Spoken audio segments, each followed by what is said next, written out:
Vamos con esta segunda sección de biología molecular, que es la clonación de genes y las metodologías para llevarla a cabo. En el video anterior vimos las características de los plásmidos y de los bacteriófagos y de que en ocasiones es importante utilizar una célula hospedera diferente a Escherichia coli, por ejemplo, porque las bacterias no hacen todo lo que hacen las células eucarióticas durante el proceso post-transduccional, es decir, la modificación de las cadenas aminoácidicas que le permiten a las proteínas de los eucariotes funcionar de forma correcta. En esta ocasión continuaremos, pero ahora viendo la purificación del DNA. Y ese DNA pues, puede ser el genómico, a partir del cual se quiere obtener un gen. Cabe aclarar que ese DNA genómico puede ser de cualquier ser vivo. A veces queremos clonar un gen bacteriano, a veces queremos clonar un gen de un insecto, de una planta o de un humano. A ese le vamos a llamar DNA genómico. También por otra parte tenemos que tener el DNA del vehículo de clonación, que ya quedamos que puede ser un plásmido o un bacteriófago.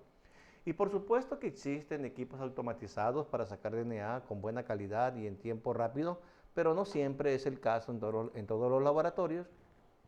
Y por esa razón debemos de tener siempre las herramientas o las habilidades para sacar DNA de forma casera. Bueno, imaginemos que queremos clonar un gen bacteriano. Lo primero que tenemos que tener entonces es un cultivo de bacterias en muy buenas condiciones. Las bacterias tienen un ciclo de una cinética de crecimiento importante que al principio, en las primeras horas del inicio del cultivo, pues no hay muchas bacterias y parecería que el medio de cultivo nunca se va a hacer turbio por la presencia de las bacterias. Sin embargo, llega un momento del cultivo que empieza una multiplicación exponencial, de tal manera que en muy poquito tiempo, en un corto periodo, pues, la cantidad de bacterias se incrementa de manera drástica. Y posteriormente de ese breve periodo, ya las bacterias dejan de crecer y eventualmente empiezan a morir porque los nutrientes se van a agotar. Entonces tenemos que tener bacterias de muy buena calidad en la fase exponencial del crecimiento bacteriano para que el DNA se encuentre íntegro. La calidad del DNA que tenemos que purificar debe de ser muy bueno porque deseamos clonar un gen a partir de él. Y finalmente tenemos que cortar esas moléculas del DNA para fusionarlas con el DNA del vector. Hay dos formas de purificar DNA, ya sea que a los componentes de la célula de interés le quitemos todos los contaminantes, así como lo hizo Griffith, que le ponía al extracto celular DNAsa, RNasa y proteasa para solamente dejar el DNA, o bien también ponía DNAsa y proteasa para solamente dejar el RNA. Es una estrategia muy bonita. Y la otra, pues es literalmente tomar solamente lo que nos importa del extracto proteico, del extracto celular, el DNA o el RNA o las proteínas, y dejar de un lado todos los contaminantes. Son las dos estrategias. Pero primero que nada, pues tenemos que hacer el cultivo de la bacteria para que tengamos un DNA adecuado. Y hay medios líquidos, que es lo mejor, y hay medios que se llaman definidos e indefinidos. Por ejemplo, el medio definido es aquel que lleva una concentración precisa de todos sus componentes y como podemos ver, en este caso es un medio de cultivo para Escherichia coli. Y como son poquitas sales y solamente glucosa, pues lo convierte en un medio de cultivo extremadamente barato, porque la bacteria literalmente con pura glucosa y estas sales puede desarrollar o sintetizar la totalidad de sus componentes. Es una bacteria muy increíble. Y se le llama indefinido a aquel medio de cultivo que no sabemos con precisión la cantidad exacta de sus componentes. Por ejemplo, el extracto de levadura, no podemos saber qué cantidad de minerales, de azúcares, de proteínas lleva, solamente es un aproximado.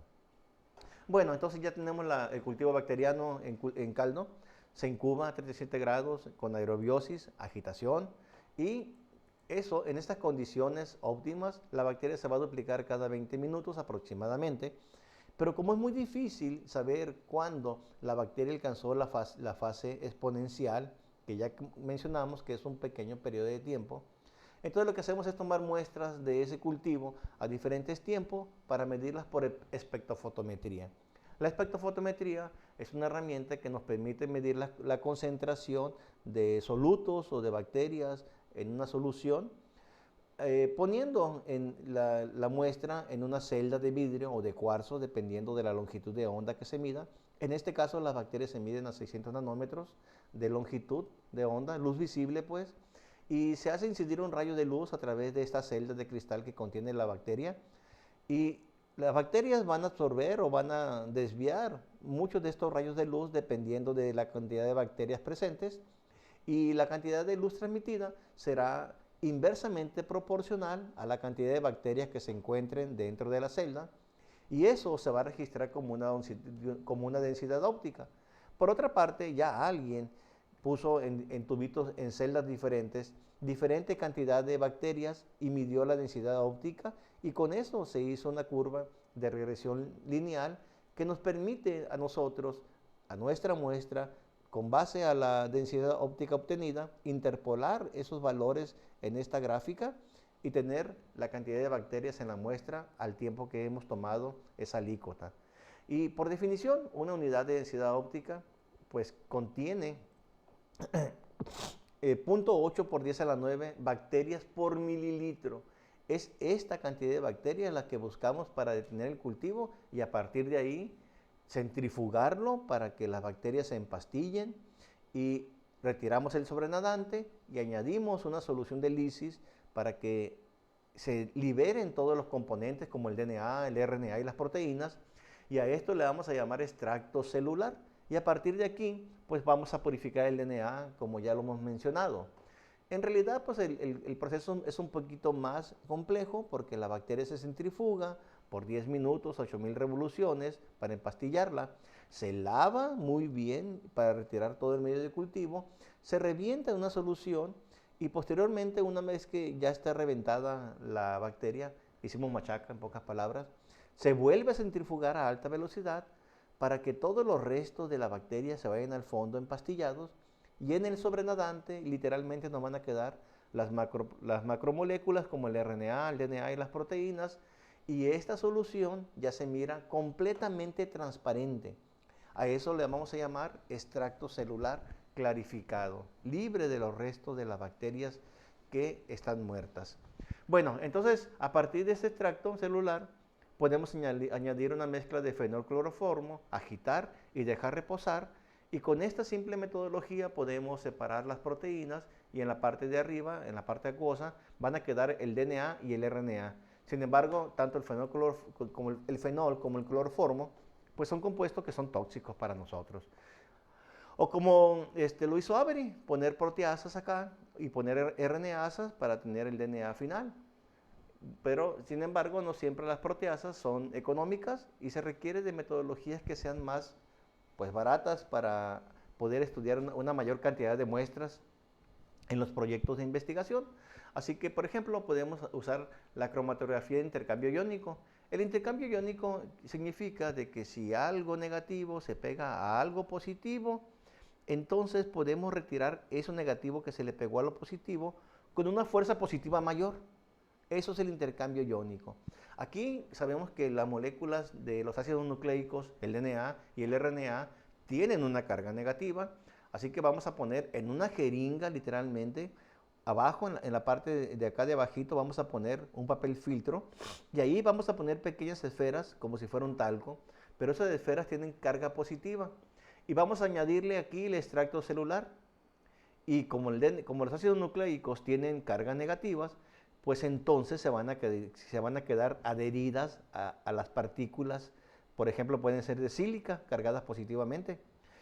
El problema ahora es cómo le quito esos ácidos nucleicos a las partículas de sílica cargadas positivamente. Pues con una fuerza iónica mayor, una carga positiva mayor, y por eso vamos a poner sal. Con esa cantidad pequeña de sal inicial vamos a sacar del tubito, claro, una solución salina, pues vamos a añadir a la columna, y con eso vamos a retirar las proteínas y el RNA. Y cuando ponemos una fuerza iónica mayor, seremos capaces de purificar el DNA. Esta metodología es muy práctica y es muy útil en muchos laboratorios. Otra forma para purificar el DNA es usando de nueva cuenta sílica, pero sin modificar. Resultó que alguien se dio cuenta que cuando el DNA se encuentra en presencia de una sal que se llama guanidinio, de manera natural, solamente el DNA se le va a pegar a las partículas de sílica. Entonces es muy parecido al anterior, pero en este caso no es por carga, simple y sencillamente que el DNA se pega exclusivamente a la sílica cuando hay guanidinio presente. Pues el extracto celular se rompe en presencia, se pone en presencia de guanidinio y entonces se pasa por la columna de sílica y se va a quedar pegado el DNA a la columna. Y para retirarlo, pues como el guanidinio es una sal, le ponemos agua y va a salir el guanidinio. Y después de que sale el guanidinio, pues va a salir el DNA, porque si no está presente, se va a despegar de las partículas de sílica. Y esto puede ser usado tanto en columna como en tubo que se centrifuga, o bien con sílicas marcadas con magnetismo y usando esa propiedad para separarlas con el magneto. También podemos usar compuestos catiónicos que hacen que el DNA forme una especie como de maraña, es decir, entrelaza esas moléculas del DNA y forman precipitados que pueden ser centrifugados sin problema y posteriormente basta solamente quitarle ese compuesto iónico con sal y posteriormente pues ya tendremos un DNA purificado. Sea como sea, los métodos que les mencioné generan volúmenes muy grandes después de la purificación y en biología molecular se debe de trabajar con mililitros. Así que hay maneras de concentrar ese DNA en la muestra.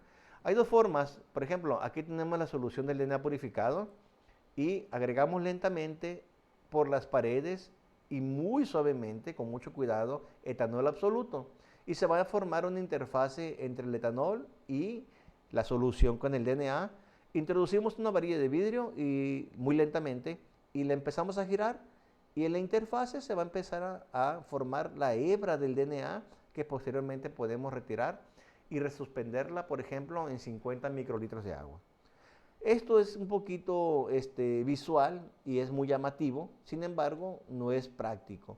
Lo que se hace generalmente es que a la solución del DNA se le añade etanol puro, se le agregan sales, posteriormente se agita fuertemente y se mete en un ultracongelador o en un freezer a menos 20 grados durante toda la noche y posteriormente se centrifuga a alta velocidad para que el DNA se empastille, se decanta y se resuspende en un pequeño volumen. Este es el método más usado para concentrar y para preservar el DNA.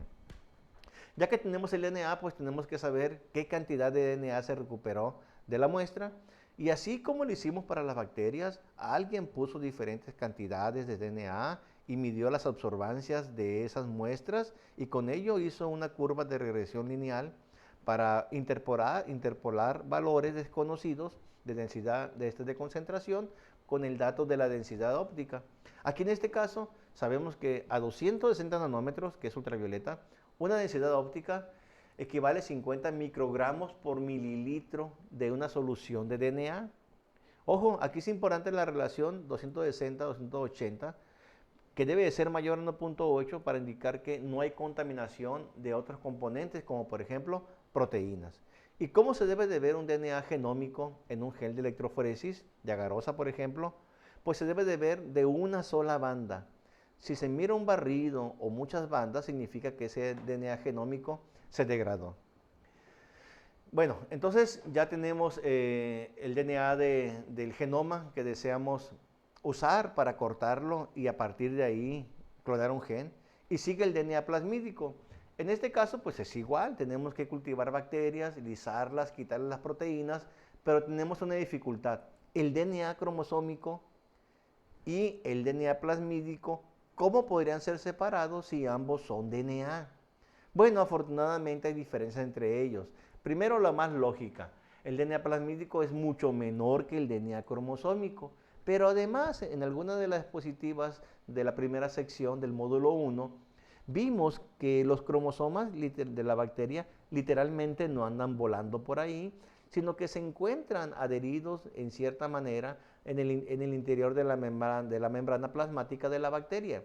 Entonces, no solamente es el tamaño, sino también De alguna manera, el DNA cromosómico está fijado en la célula bacteriana, mientras que el DNA plasmídico no lo está. Por otra parte, también la conformación tridimensional del DNA cromosómico y del DNA plasmídico es diferente y podemos usar esto para su separación. Con respecto al tamaño, pues entonces si se lisan las bacterias cuidadosamente, podemos separar los plásmidos del DNA cromosómico. Para esto recordemos que las bacterias tienen una pared celular formada de peptidoglicano y que hay una enzima que se llama lisozima que rompe los enlaces beta 1,4 del peptidoglicano, y cuando la bacteria pierde su pared celular, explota, porque la protección que le brinda es contra la alta presión osmótica en el interior de la bacteria, que es alto con respecto al exterior. Para evitar que la célula explote, además de lisozima, le vamos a poner una solución osmoprotectora, azúcar, y con esto, al momento de que la bacteria pierda su pared celular, no va a explotar, sino que se va a convertir en un esforoplasto. Sin embargo, aquí claramente se ve que queda la membrana celular intacta, porque la lisozima solamente degrada el peptidoglicano.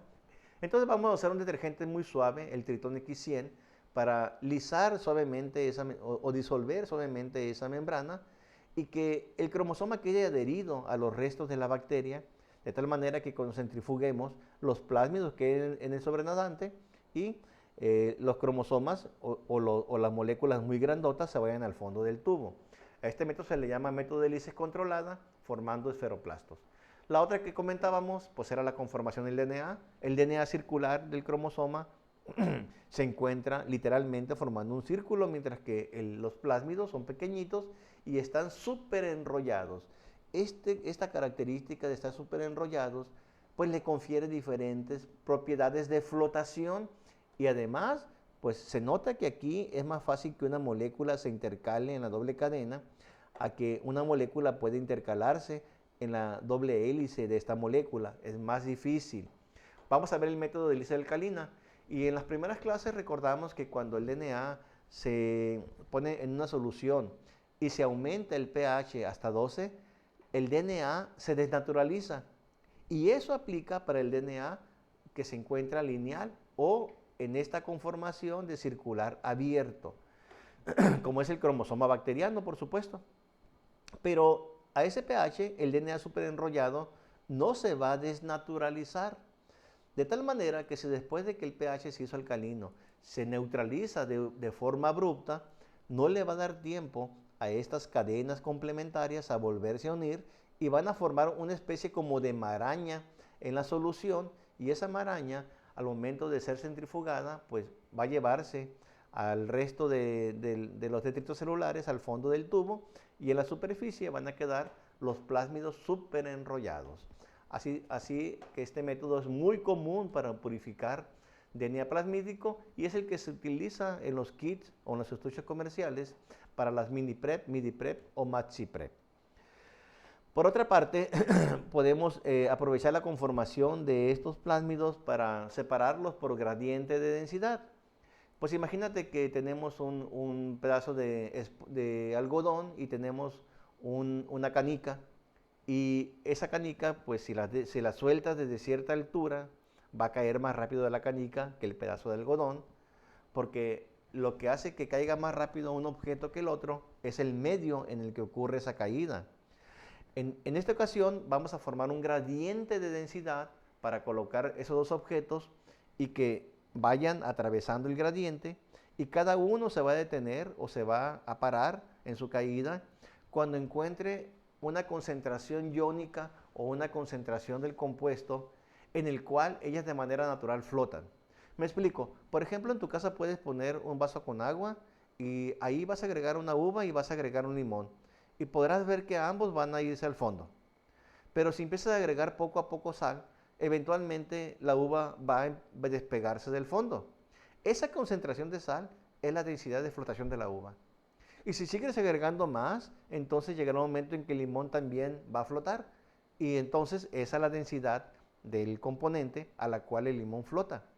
Pues uno tiene esa idea, y es correcta, de que las moléculas que son más pachoncitas, como las proteínas, pues van a irse a la superficie de la solución y que moléculas como el RNA, que son de cadena sencilla, lineales y no tan grandes, pues van a irse al fondo de la solución, mientras que el DNA va a quedar en una parte intermedia. Y eso es correcto porque la densidad de flotación del DNA es de 1.7. Entonces, ¿cómo hacemos aquí el gradiente de concentración? Centrifugando una sal como por ejemplo cloruro de cesio a altísimas velocidades, y eso permite que las proteínas se vayan a la parte superior, el DNA quede en la parte del medio y el RNA se vaya al fondo.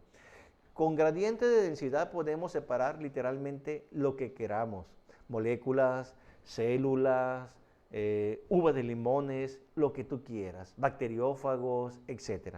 Es una metodología muy buena, pero es muy riesgosa por las velocidades que implica el uso de esta ultracentrífuga, y que los tubos deben de estar perfectamente balanceados a una precisión máxima, porque a estas velocidades de revoluciones las fuerzas de gravedad se convierten en algo extremadamente peligroso y puede reventar el equipo. Bueno, y una vez que tenemos esta separación del DNA, pues las moléculas no se miran porque no tienen color. Entonces tenemos que tener un compuesto que nos permita revelar dónde se encuentra el DNA. Y ese compuesto se llama bromuro de tidio, por ejemplo. Hay muchos más. El bromuro de tidio pues se mete a la molécula del DNA, a la doble hélice, y cuando está ahí, en la doble hélice, si le ponemos luz ultravioleta, va a generar un brillo de color anaranjado y podemos ver la banda. Pero recordemos que el objetivo era separar DNA plasmídico de DNA cromosómico, usando la conformación de las diferencias en conformación de las moléculas. De tal manera que es mucho más fácil que bromuro de tidio se meta al DNA lineal que se meta al DNA superenrollado de un plásmido. De tal manera que la presencia del bromuro de tidio no afecta la conformación del DNA superenrollado, pero sí hace más pachoncito al DNA cromosómico, y por lo tanto ese DNA cromosómico va a flotar arriba del DNA que no fue desnaturalizado. Y aquí tenemos el DNA lineal o circular relajado, y acá el DNA plasmídico. Nos vamos a un cuarto oscuro y picamos la banda del DNA plasmídico o del DNA genómico si es la decisión, y podemos de esa forma separar los dos tipos de DNA, genómico y plasmídico. Y cuando clonamos en bacteriófagos, pues esto es más sencillo, porque recordemos que si tú agarras un poquito de un virus y lo pones en un cultivo bacteriano, pues al cabo de unas horas ya no habrá bacterias y solamente habrá partículas virales. Posteriormente centrifugamos eso y pues van a quedar en el sobrenadante los bacteriófagos. Y aquí el problema es que no se centrifugan porque son muy pequeños. Para que esos bacteriófagos en el sobrenadante se puedan empastillar, agregamos polietilenglicol en presencia de sal, centrifugamos, y aquí tenemos una maraña de partículas virales que tiramos el sobrenadante, y entonces ya podemos resuspender la pastilla de bacteriófagos en una solución, y basta quitarle las proteínas para ya tener el DNA del bacteriófago. Ya mencionamos que a través de un gradiente de densidad, pues también podemos separar lo que queramos, incluyendo bacteriófagos, sin ningún problema, ¿no? O células. Y en el caso del bacteriófago M13, pues no hay ningún problema, porque ya quedamos que forma un intermediario de doble replicación que es idéntico a un plásmido, de tal manera que todos los mecanismos para purificar plásmidos también nos sirven para purificar el genoma del bacteriófago M13. Bueno, hasta aquí esta parte y luego continuaremos con el resto de la clonación de genes.